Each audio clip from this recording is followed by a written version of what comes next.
Hi family! All praise is due to the Most High. Welcome to Niji Farms. I'm your host Makeda, and on today's episode, we will be harvesting Scotch Bonnet Peppers. They are named for its resemblance to a tam o' shanter hat. This pepper tree was planted 1 year ago at the beginning of spring. I've been so elated on the growth and yield. On average, I would get a few dozen every couple of weeks. The fruit should be reaped with the stem and calyx intact.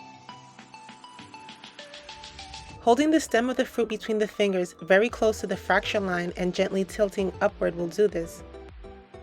There is a distinct fracture line between the stem of the fruit and the limb of the plant, and at this point the fruit is easily detached.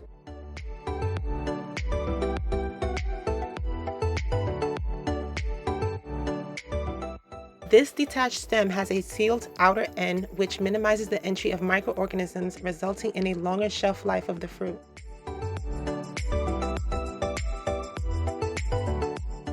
I've decided to harvest them now because we've been receiving a lot of rain, and I've noticed that some can suffer from blossom end rot if overwatered.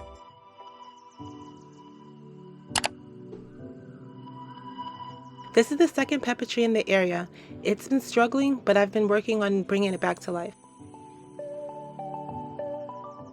When harvesting, it's important to check under the leaves because the peppers could be hiding. Here now is the third successfully planted pepper tree. I start by gently lifting some limbs and search for the biggest peppers and keep watch for the smaller ones. I must say, this has been a wonderful journey learning about the growth of crops I eat so often, where before I never gave it a second thought. I would receive around 60 plus peppers every 2 weeks from the 3 plants. 3 days later.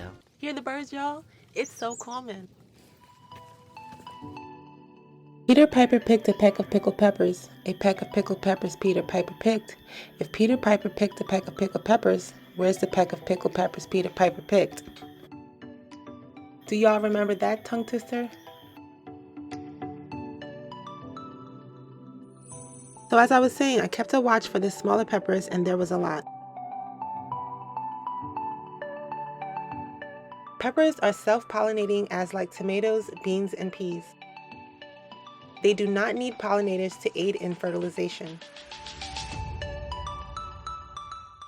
If your plant requires cross-pollination, you have to include more than one of that plant in your landscape. Other self-pollinating plants are broccoli, cabbage, carrots, cauliflower, corn, and onions.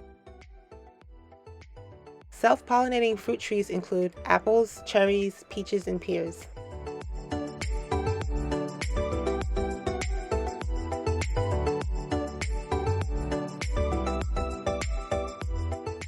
This pepper tree is suffering from a nutrient deficiency. I've decided to give it a slow feed of bat guano, which should improve the nitrogen in blossoming.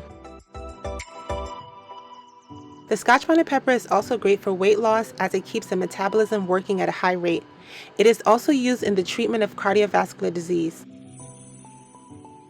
Even though some medical studies in the past have warned persons with stomach ulcers to avoid pepper, a recent study shows that it actually helps heal ulcers as the fruit acts as a killer of the bacteria that promotes ulcer growth. Roots of the pepper tree are also known to be used for treatment of asthma. The seeds, when soaked in alcohol, is a perfect heat treatment for muscle and joint pain. The leaves are also heated and used to treat insect bites.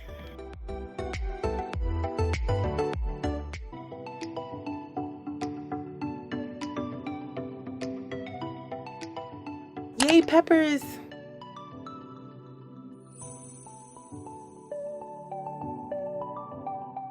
Here's the base of the plant. I'm looking to make cuttings to maximize pepper trees.